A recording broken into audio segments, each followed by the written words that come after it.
What's up YouTube? Welcome to the new video. My name is David J. Kelly. If you are new to my channel, make sure you click subscribe, turn on the notifications because I'm pumping out content just like this every single week to help you grow and become a better version of yourself as a man. And in this video, I'm doing something a little bit different. I'm actually taking questions that I got on my Instagram Q&A and I'm answering them here. So I'm just gonna pick like 5 or 6 of these random questions and kind of dig into it. And these are gonna involve everything from like dating and relationships with girls to masculinity to bodybuilding and some other random stuff. So let's get into it and see what we got.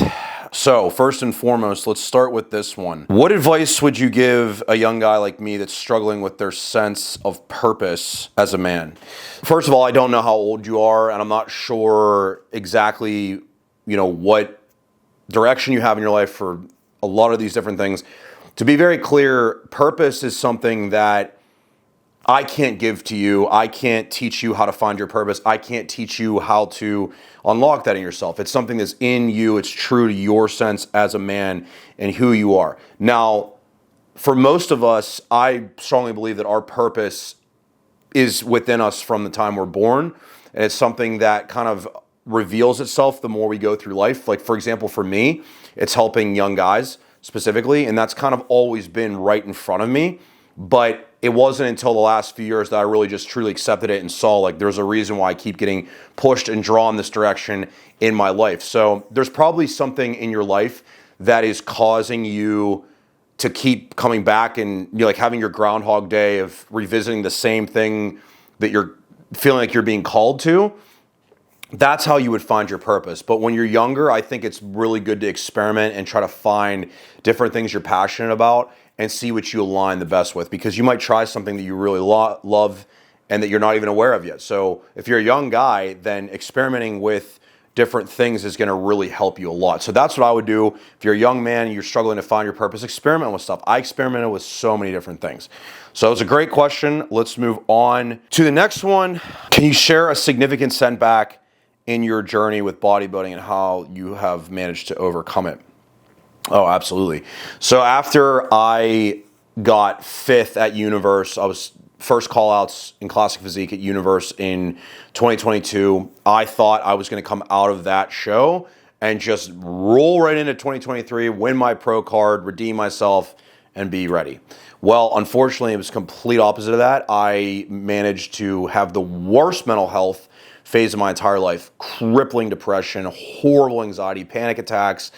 I had digestion issues, that probably caused a lot of what I'm talking about.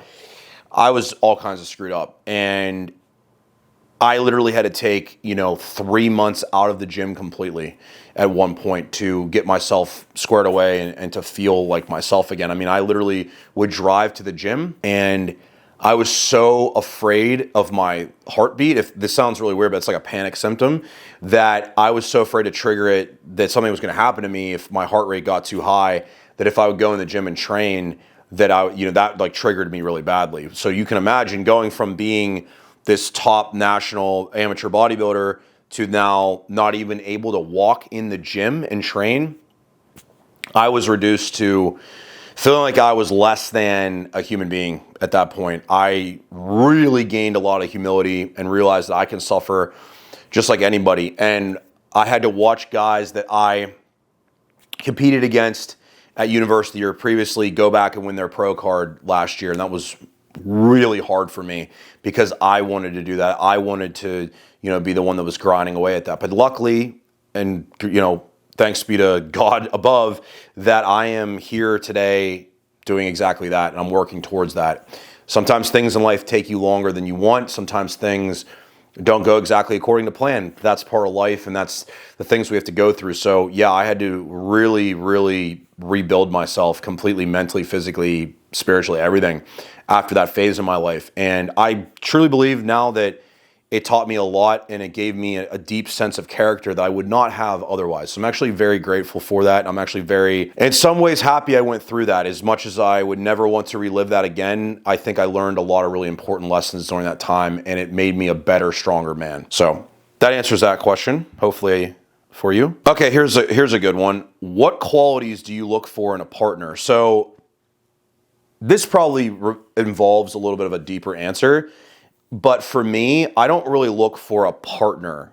I like to see myself as an independent man that goes about his business and his life, taking care of my purpose and working hard at the things that I want to accomplish in life and working to help change other people's lives and help them enrich themselves and you guys, to grow and become the best versions of yourself.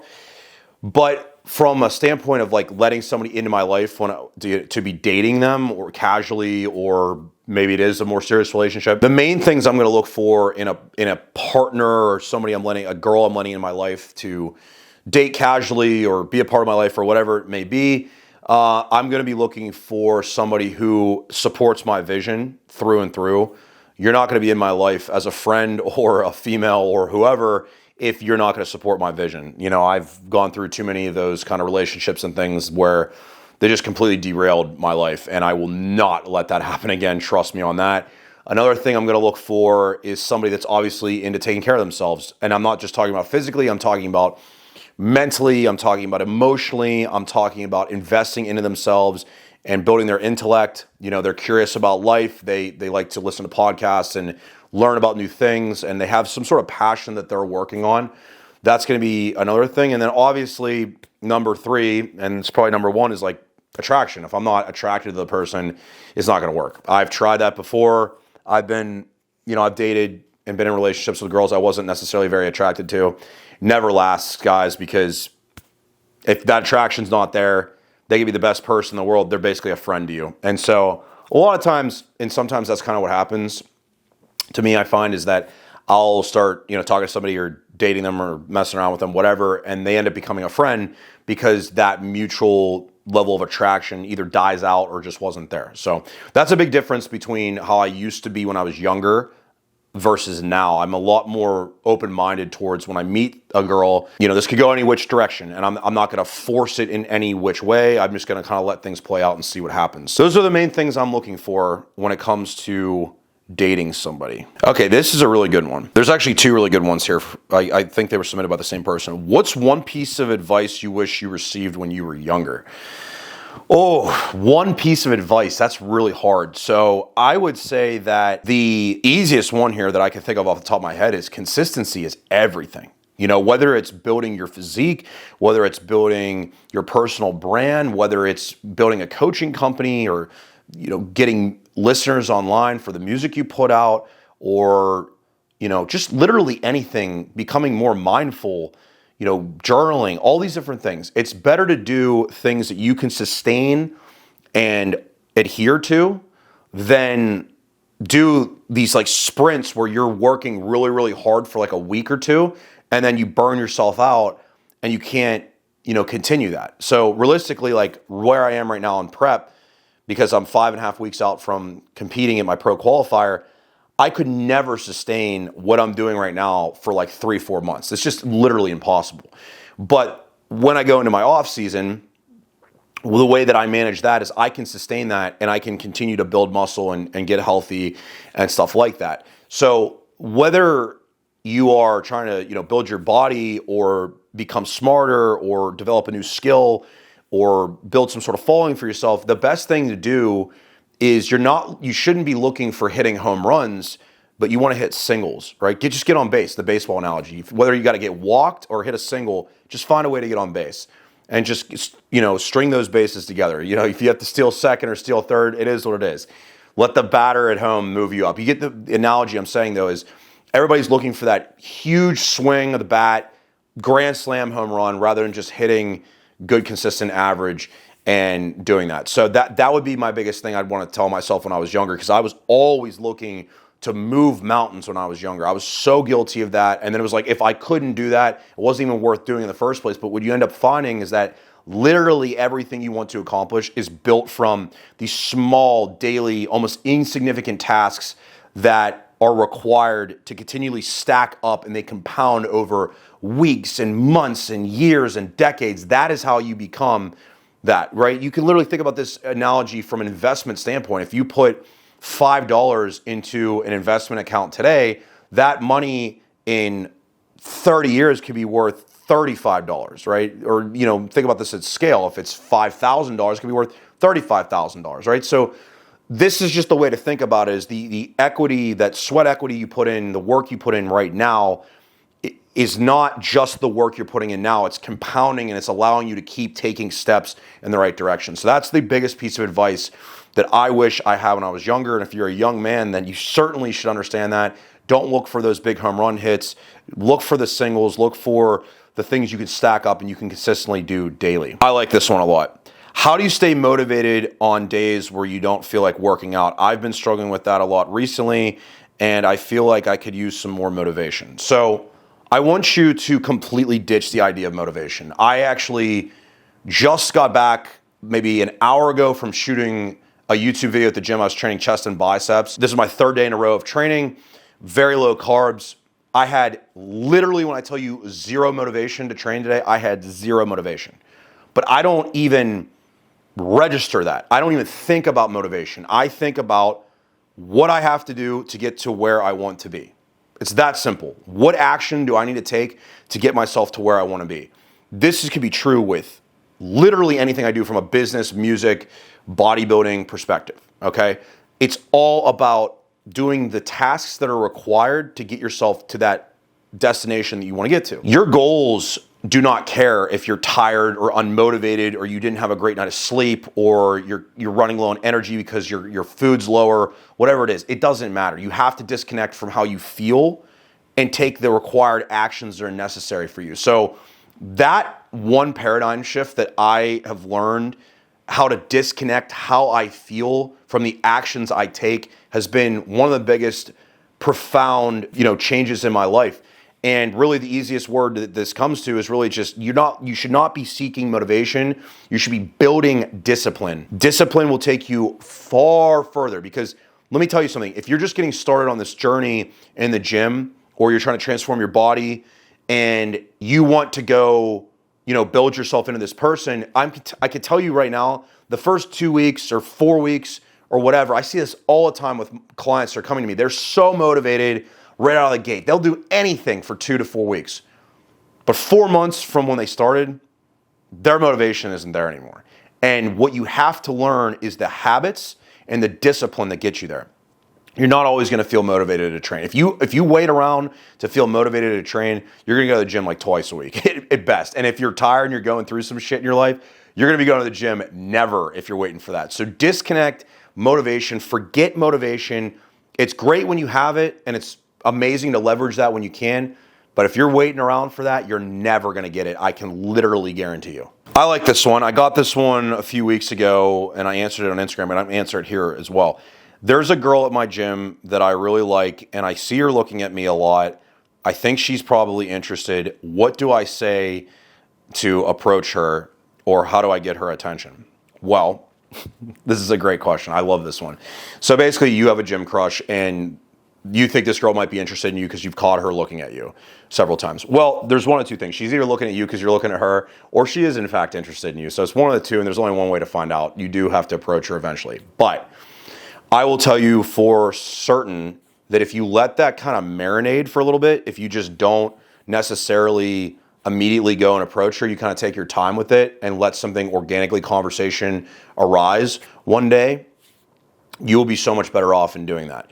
The number one thing that, in my experience, has worked for me with girls in the gym that see me training is I just put my head down and I keep working really hard. Eventually, that girl might follow you on Instagram, or might, kind of put herself near you. And this is a big one, put herself near you in the gym. If she keeps doing that, you could kind of make some sort of joke and say like, oh, you following me around today? Like, you want to just work out with me? Something very just casual that's kind of funny. It's not something super serious. You're not saying, hi, my name is Steve. What's your name? Like that stuff is not going to work. Or like, hey, I like your shoes. I don't like that kind of stuff. I like to have a little bit of like charm. That's just kind of my personality. Just kind of make fun of the girl, or kind of like tease her a little bit. And then, see where it goes from there. Based on that first interaction, you will be able to tell in probably about 10 seconds if the girl has interest in you or not. Just keep doing your thing and just keep grinding away. And I genuinely believe this with everything with females, is like, if you're just grinding on your purpose and you are working really hard, things will present themselves to you, especially in terms of females, but this is true with all opportunities in life. things will present themselves to you. Girls will make themselves available to you.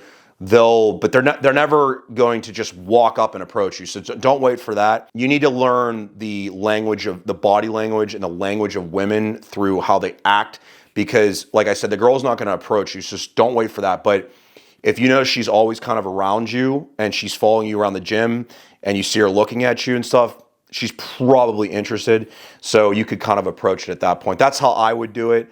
But beware that if something does happen and you guys do get involved, then there's a chance it could go south and it could get awkward at the gym. That has happened to me more than one time, so just be aware of that. So my camera actually died and I had to charge it, but I wanted to answer one more of these questions before we finish the video. So let's go with this one. Lately, I have been a lot more stressed out and my anxiety has been a lot higher. What is one piece of advice that you have, because I know you have gone through times like this? How do you keep yourself mentally healthy? It's a great question. So yeah, as the question indicated, I have gone through times of, very high stress and very high anxiety. And because I've gone through those experiences, I've really had to learn a lot of tactics and things that work very well for me. So I'm going to give you a couple little things that work really well for me that I currently use every single day, or if it's not every day, it's pretty damn close to that. The first one is journaling, whether that's just typing, or a lot of times I'll do a vocal journal where I actually put my phone right in front of my face, or I set it down when I'm laying down and I just talk about everything that's on my mind, my focuses, the things that are bothering me. I talk about it. And what's really cool about the vocal one, or when you type things out, you can go back 6 months, a year in the past, and you can see and listen to these things that were bothering you, and you realize, wow, I've actually made a lot of progress and surpassed a lot of those things that used to bother me. The last two here are going to be ones that you've probably heard a lot about, but maybe you haven't bought into. I certainly hadn't bought into either of these for a while, but the first one's meditation. So even this morning when I went to do fasted cardio, I was drinking my coffee in my car when I got to the gym, and I did a quick 5-minute meditation in my car. It was guided just on YouTube, and it was tremendous. It was a tremendous thing. It set my mind up just right because I'm dieting really hard and I kind of feel like trash, but it got my mind going in the right direction. How you start your day matters so much, right? So if you're really stressed out to start the day and you just let that sympathetic drive state stay with you, then chances are you're probably going to stay like that the rest of the day. So getting your mind right is number one. And number two with that, and number three is breath work, right? So guided breath work really works well. We have systems in our body that can help regulate our stress and get us out of that sympathetic driven state, which is that fight or flight response, and get us into the calm states that we want to be in. And breathing is one of the ways to do that. You don't have to take a drug to get yourself there. Your body already has the things in place to do that. Now, I'm a big proponent of certain supplements and other things that can help you get into that state when you're really, really bad. And I do utilize those things occasionally, but I'm very big on these 3 behavioral tools because I believe they have changed my life so much for the better. So that's going to wrap up this Q&A. I really appreciate you guys submitting your questions. I'm sorry if I didn't get to yours, but I will definitely be doing these in the future more. So I hope you enjoyed this. Make sure you're subscribed. Make sure you like the video, because I am pumping out this kind of content every single week to help you guys grow and become the best men you possibly can. And without further delay, I will see you guys in that next video. Have a great day or night, depending on whenever you're watching this.